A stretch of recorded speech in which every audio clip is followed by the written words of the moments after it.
Hello everyone and welcome back to Ash of God's Redemption, and let's just continue where we left off. Which means we are back with Thorn, and honestly, I think we want to go back to Frigga, if nothing else to inform him of Drukit, and probably also what happened at the White Tower.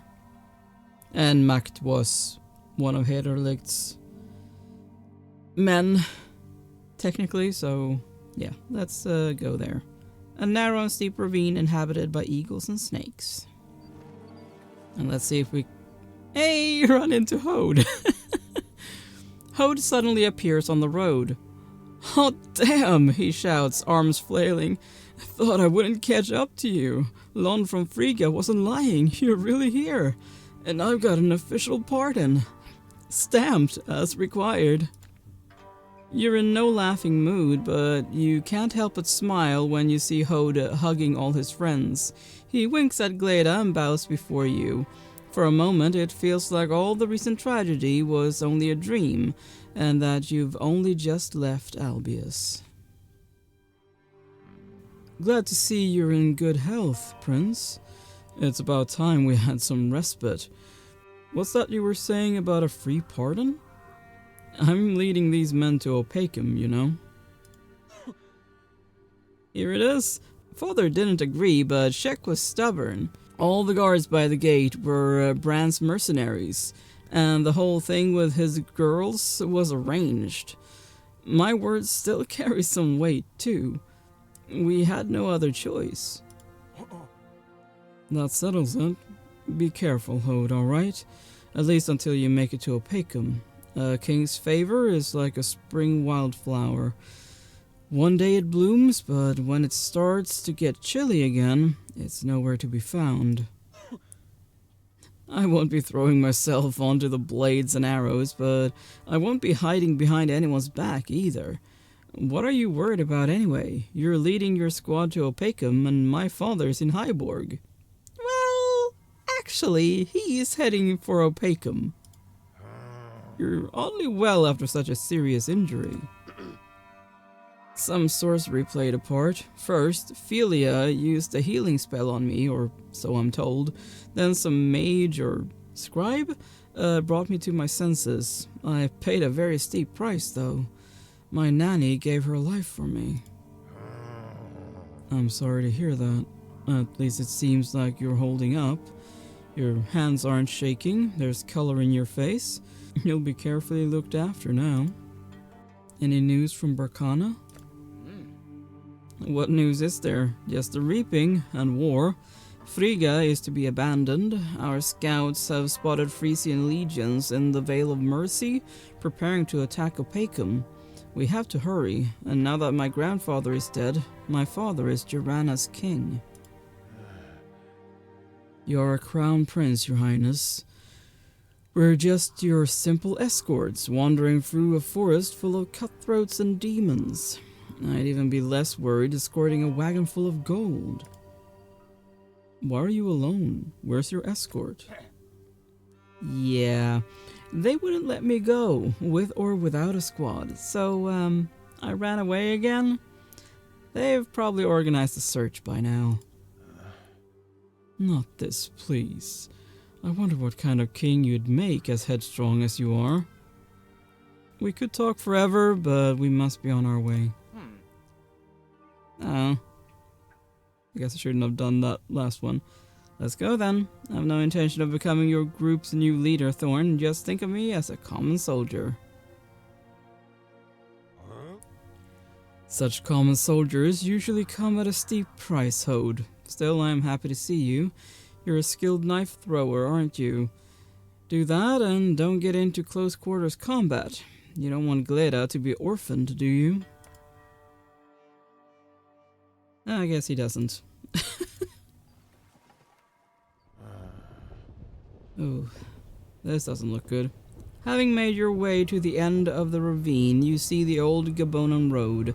The area is a quarter league wide, and the crowd of people stretches all the way to the Vandal forest. Vandals, Gels, soldiers, bandits, vagabonds, All of them are venturing toward Frigga.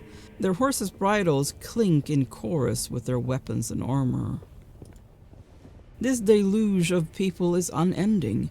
Everyone walks with their heads down as if they're sleeping. No military governors or sergeants are in sight. No songs or arguing can be heard. You have to stop your squad and hide to avoid being noticed. Score looks around apprehensively. "It's sorcery, Thorn," he whispers in frustration. "Vile, horrible sorcery. Feel that pumping in your temples? If we get any closer, we'll all become mindless cattle dancing to our shepherd's tune. Although, there is a way out." You're not sure whether to let Score help you avoid the deluge of people or just escape and wait it out. You don't know how many people remain. You're also not sure that Score will be able to help. Do I trust Score or not? Fine, defer to Score. You nod to Score. "Give me a rope," he says, bustling about. "We'll circle the squad with it. Everyone get inside with your horses, now. And spray it with something. Water, wine, blood, piss, I don't care. Anything. Well, and perhaps a couple of words to round it all off." Okay? You hear some cryptic words, and the noise in your head begins to quiet. You lead a squad inside the circle of wet rope. "Move quickly, but stay calm," you whisper. "Don't look them in the eye. Blend in and slowly make your way to the forest." This feels a little bit like, in the Odyssey, where Ulysses ties himself to the mast of the ship to, not follow through after succumbing to the siren song. Kind of feels like that. "Don't look anyone in the eye," Score whispers loudly, "especially the guide. Someone's controlling them. They're all under some sort of horrible hex that's slowly taking control. Quiet now. The guide is almost here." Dorp call. Suddenly, the rope burns your hands. Gleda moans behind you. You turn to see a reaper mounted on a gigantic horse. It's the same reaper who cursed your whole town. You feel hatred swell in your chest and whisper your wife's name. Behind you, Gleda slowly exhales. "Dad, don't look. Avert your gaze. If you look it in the eye, you're done for. Nothing will save you. The rope is already smoldering as is. Just don't look at the reaper." The monster's gray skin absorbs the sunlight, its greasy hair cascading down its shoulders like black snakes. It scans everyone nearby with an empty gaze, foggy, almost apathetic. To him, they're nothing more than cattle, ready to be butchered. It takes some effort to avert your eyes. The reaper rides past you.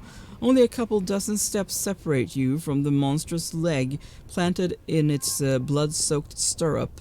The reaper's terrifying mount lets out a formidable snort, and then the reaper passes your squad. The concealing shadows of the Vandal forest are your saving grace.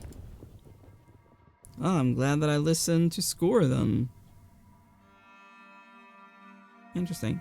Hadn't noticed that before.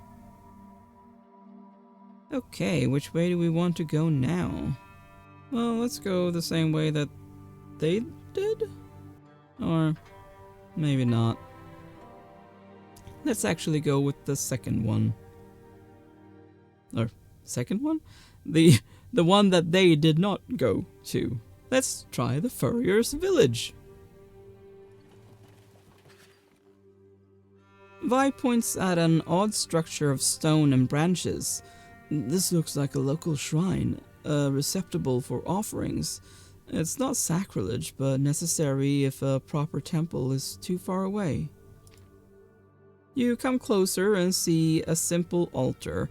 Different tools are laid out on top, as well as platefuls of pies, and a rope bracelet with 5 little strixes. You're surprised they haven't been stolen. The nearest settlement must be rather far, explaining the need for an altar. I mean, I am definitely tempted to leave them, but could also talk to the locals. Yeah, let's do that. Talk to the locals into giving you the stones. You are about to look for a path to the nearest village when a group of locals appears on the road. They regard you with a mix of curiosity and caution. Try to negotiate peacefully. Allow me. Listen to me, my lambs. I'm but a common monk, come to instruct you in the ways of charity, pleasing to the gods. The gods smile upon those who help travelers, for every man can find himself in need of help while on the road. Wise words move the villagers so much that they hand over the strixes and give you a modest sum of money to boot. Nice. How much money did we get? Not too bad. What? We can still get to the Bear Inn? Alright, we're at the crossroads here. Actually, let's check. Can I talk to anyone? Macht and Brett. Well, let's start with Macht. You should talk to your son while it's still peaceful here. Hey. How are you holding up, son? You can't imagine how happy I am to see you. What are you thinking about, anyway? Hey. About Mother? Or how I'll stay myself, even without the arm? And about Galeda becoming such a beautiful woman. I think Mother would have been proud of you, Father. Good. We'll make it to Opacum and fight the good fight for all of Burkana. While you rest and recuperate, your grandfather will see to that. Grandpa won't just leave me alone now. He'll grumble about how stupid I am for losing an arm. No siree. I'd rather rest up and return to the army. If the war hasn't died down by then, of course. It won't, Macht. We're in for a long war and a long reaping. To think, I haven't seen you in nearly 3 years. I could never find the time. Now, it seems there really is no time. Your mother would give her life for you. Hey. Hasn't she, though? How'd she die? Her heart gave out. She fell prey to the reaping first. She'd been cracking and finally broke. This war isn't about to loosen its grip on us. I see. It's not your typical war, is it, Father? I had a talk with Prince Hederlig, who seems highly educated, and he said that this reaping is unlike the others. Never has sorcery forced soldiers to attack someone's fortress.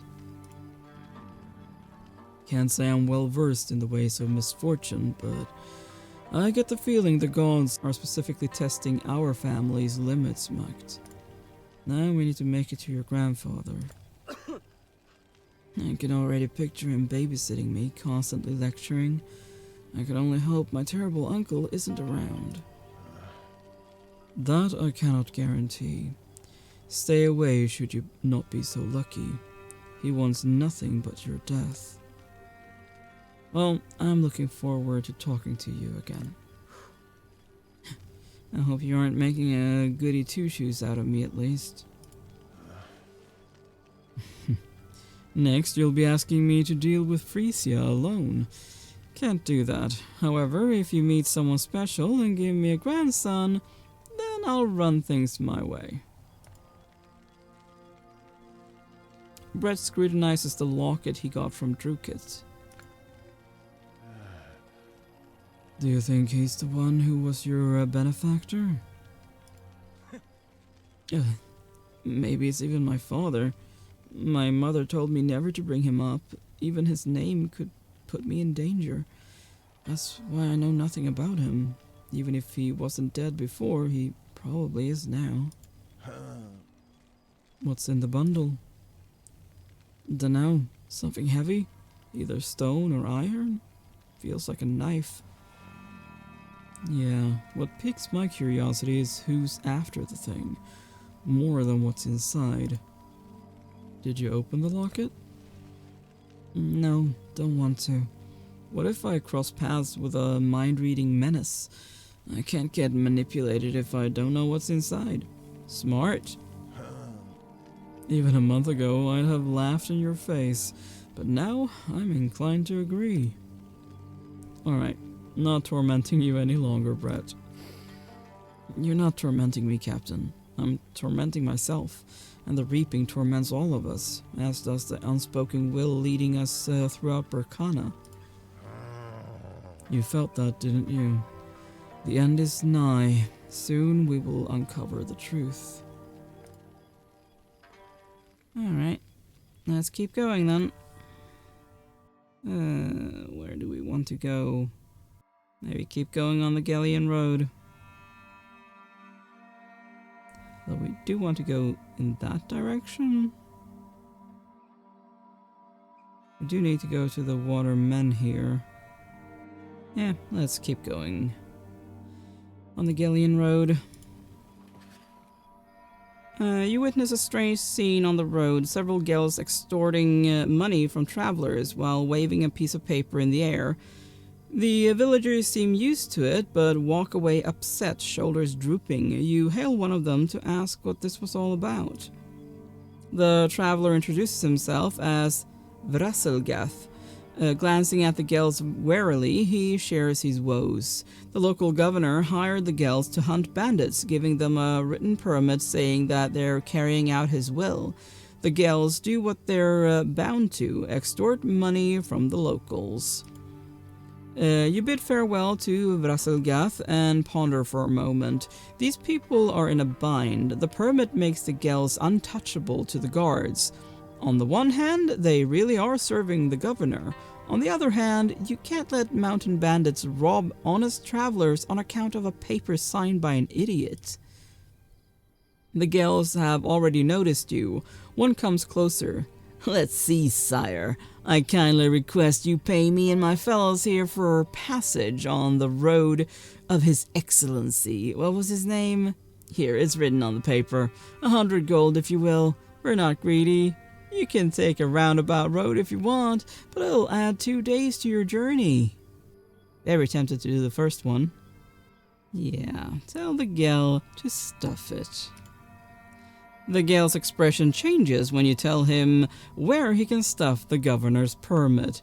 He runs back to his minions and they draw weapons. A menacing grin twists your lips. You, a baron, a captain of the Odalan Guard, and a warrior who stepped beyond the veil, will not pay these scum. Alright, let's start.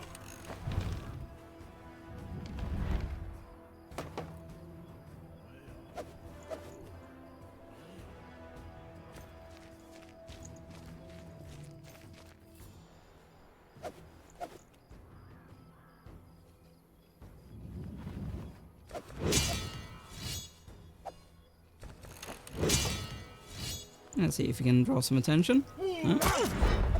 Drew his attention. Nice.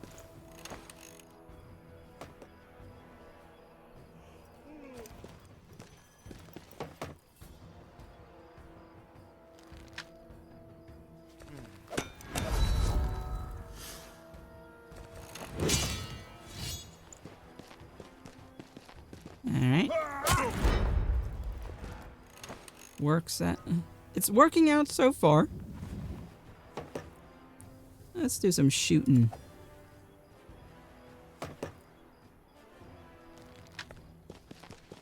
Come on, Brett. Bam.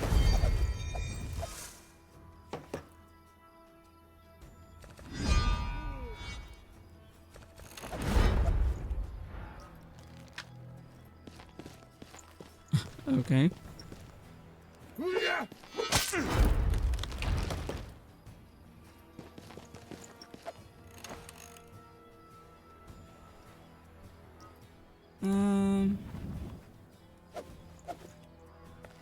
Come on, Flit. Kill that fool. Well done.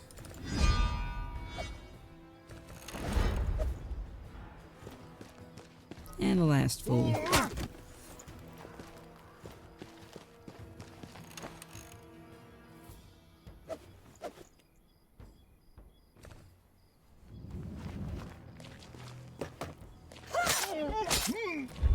Don't like that it takes health, but at least she heals up afterwards.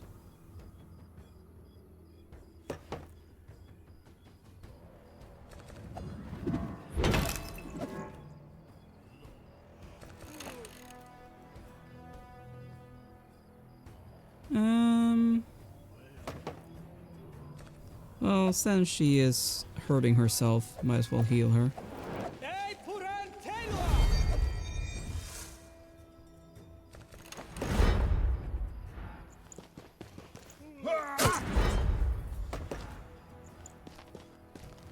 You'll regret that.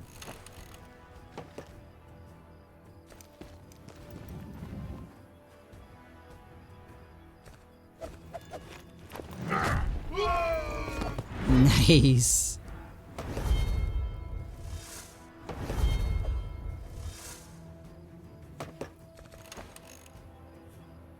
You take care of him. After all, he only has 4 health left. No, 3, sorry. Very nice. The skirmish wears you out, but does nothing to relieve the frustration caused by the Gel's behavior. You find the fateful document, stuff it into the scoundrel's mouth, and shove it down his throat with the heel of your boot. You don't care if it offends the governor. You only stop after the Gel's head is a bloody mush. You wipe your boots on the grass and mount your horse with a sigh. Nice. Hey! Gotta level up. Awesome. Well, I am going to end this episode here. Thank you so much for watching. Please consider leaving a like and subscribe. And I will see you next time. Bye!